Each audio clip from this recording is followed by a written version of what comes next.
So hello everyone, today I'm going to show you how to make Poppy Playtime fan games like me very easily. A ton of you requested me to make games like this, so I made this video which is a complete tutorial on everything you need to make Poppy Playtime fan games. So let's get started. A fan game mainly consists of two parts, the mechanics and the environment and assets. So this video will be divided into two parts. One part will focus on mechanics and game engines, and the other part will focus on how you can get assets, maps, textures, etc. from the original game. So first step to start making a fan game is choosing a game engine. Game engine is basically the software in which you create games, and it provides tools and features to do so. In my opinion, there are only three good game engines that you can choose to make Poppy Playtime fan games: Unity Engine, Unreal Engine, and Godot. Godot is only for people who want to make on mobile or very low end devices. Otherwise, I would only recommend Unity or Unreal.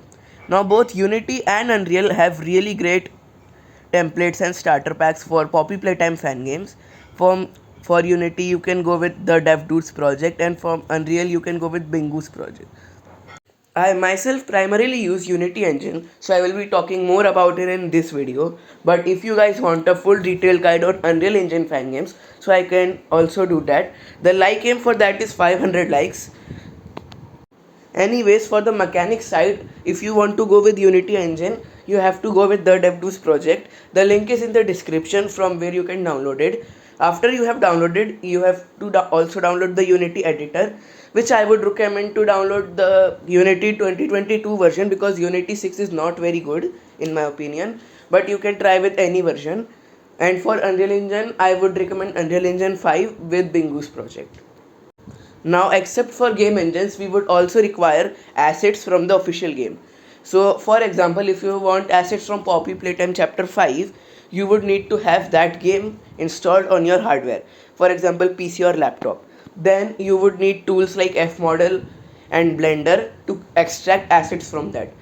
I will show you how to extract models, textures, and maps. But if you want a detailed guide on how to import animations and audios, I can do that too in later videos.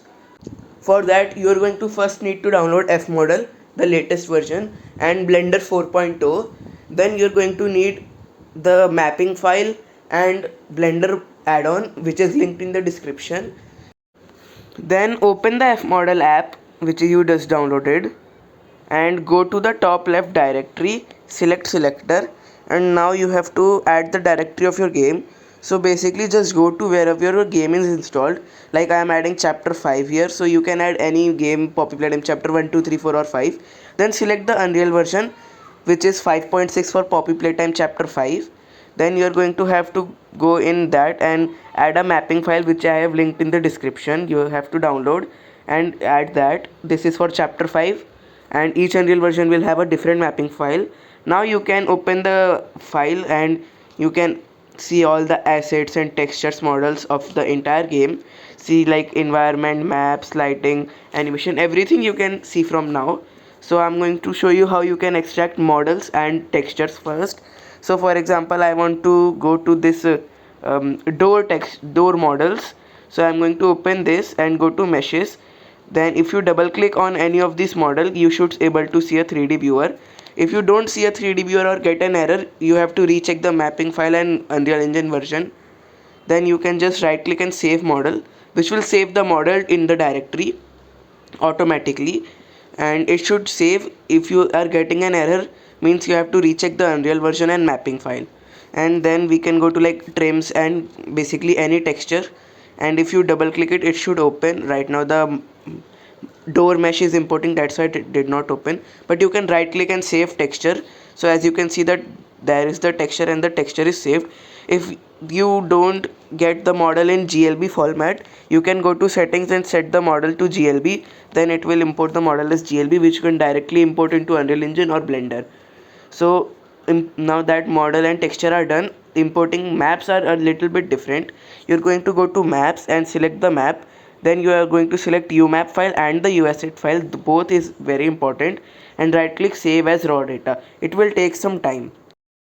So once that is done, you're going to right click the umap file, go to copy and select this package pack w extension. Then you need to open the Blender 4.0 which we just installed.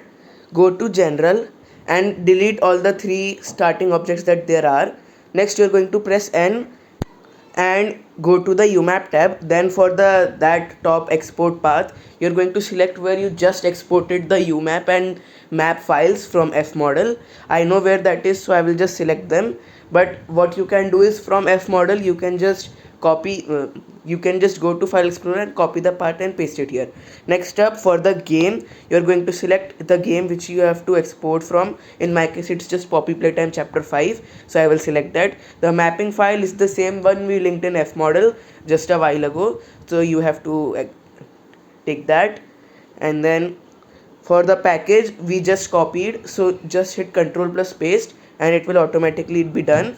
For the version you have to select the version of the game, which is 5.6 right now. So then you don't have to change anything else, just click on import and the map will import. It might freeze in between, especially depending on your device capabilities, but that's normal, and once the map is imported you will see it. So then you can just export the map as FBX. Now the next step is going to be different for different game engines. For Unity you don't need to do this step, but for Unreal and Godot you need to do this step. So what you're going to do next is open Blender again and go to File, Import, and import the map that we just exported. So it's right now it's in this folder, so that is the map. Import it, and basically the map is imported here, but it's the actual map is going to be far away, so you have to go there. So actually what's going to happen is that you have to select all the objects which are static and combine them. So you have to delete everything that is movable, like doors and characters, animations, basically everything that does not stay static in the scene you have to delete it. And then everything that stays static, after you have deleted everything that moves, the everything that stays static, you have to select everything from the right drop down. You have to select every single object and then press Ctrl plus J to group them all. Then when the single mesh is created, you can export this into Unreal or Godot.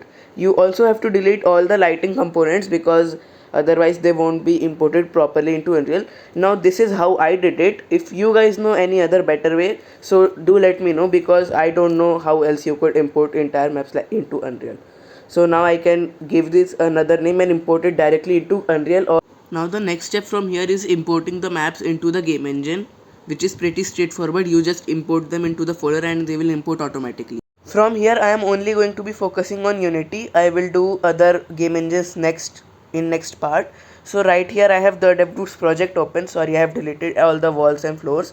So if you want to take an object and use it in multiple scenes, so what you can do is basically select the object and just drag and drop in the folder, so it will create a prefab. Then you can use that prefab to directly import it into any scene, this one on different place or in any different scene. Now you might have to link some variables which is different for each object, and it is a bit more complicated, but if you want that I will make a full tutorial for that also for DevDudes project. And if you want to make for Unreal and all, I will make that too. For making scenes and maps, you have to create a new scene and name it anything you want, then open it. And basically what you're going to do is, I have linked in a few tools which is down below, you can download from description. So first you are going to import the map, which wherever you have saved, just take it and drag and drop into the scene. Then you are going to go to the map and right click prefab, unpack completely in the hierarchy. So now you can see every single object in the map. And now this one is the unjoined map which we just exported the first time. You don't need any joined map for this. So you can double click an object to go into the map, and here you can see the entire map is imported, and you can delete the unwanted things which you don't want and add mechanics later or whatever. So now I'm going to show you how to add textures and materials in the map very easily. This is a tool I created, you can download from description. It has two modes. So you can either drag and drop a material and it will replace it, or you can start batch MI mode. So basically when you started, it will ask you for the material, and basically you have to create the material or insert the material if you already have, and then it will automatically replace that material for the entire scene. So right now it says base metal trim A. So obviously I have material created, but I am creating a new material to show to you guys. So just drag and drop the texture and press Ctrl Z, so it will not apply to any object. So you can see the material is created. So select the material and go to shader. Now this custom shader is linked in the description, and you can go to custom, and for opaque, which is not transparent things, you can select the top, I mean the bottomest one, which is ORM opaque safe. So basically now you can import the ORM textures, which is a Unreal only feature, but I have created a shader, so you can import ORM textures in Unity for better graphics. Then just apply the material in this tool I created, and you have to stretch it down a little bit, and it has a button called replace, so you can replace it. And as you can see, every single instance of that texture or that material in the map has been automatically replaced. You have to do this for every single texture. It is not that much. So like right now it's asking painted metal, I already have material, so you can replace it. Once you have already created the materials, it's only a few minutes job, and it very much depends on the map size. And like I have to show you one more thing. So like the floaters, in this case it is a transparent texture, so I have selected the ORM opaque fade shader. So for transparent textures you have to select that, and when you click see, you can see all the materials in this scene are automatically replaced, which is really helpful. One more thing you can do is create a specific folder for all the materials that are really common in the scene that you have to replace. For example, I have this folder created by my friend. It has all the really common materials and some of different colors. So right now that it says base plastic, I can just drag and replace. It says light, I can just drag and replace. And this one I don't have right here, so I can just click on ignore, which I don't have, and then it says this one I can drag and replace. So this is really handy, and it really does the job very easily. And if you don't have a texture, you can create a texture very easily, and sometimes the texture is double sided, so I have tool for that also. You can really easily replace double sided texture also. And basically that's it. I don't think I have. If you want to add mechanics like this, you can create all the, like I showed you how to create all the textures and maps for your scene. You are going to import. You can also import assets like models and texture directly from the F model to add to this if you want to create a different kind of fan game. Now for mechanics, you have to first select all the objects in that map and click on add component mesh collider, so that each of the object has a collider and the player just doesn't fall through the void directly. Next up, now I am in lighting disabled mode. If you enable the lighting, you might see that lighting is very broken. Somewhere it's really bright, somewhere it's really dark, so you have to manually set the lighting. The lighting is imported from the game, but because it's converted from Unreal Engine to Unity Engine, it is usually broken in many places, so you can fix that manually. Like here I am fixing. It takes some time, but you can usually achieve really good result from it, and it is really easier. You can add your own lighting also, that is also a way. Now I will just add a player. So like we have created prefab before for the box object, you can also create just prefab for the player and import it into the scene. You can just add it. And for the grab pack and all, for the dev dudes project, you can go like where I'm going, you find the grab pack manager and just check whatever objects you want for the scene, like EMU curves or whatever. And like that, you can just, when the player starts, he will have all the objects. So that was basically for this entire video.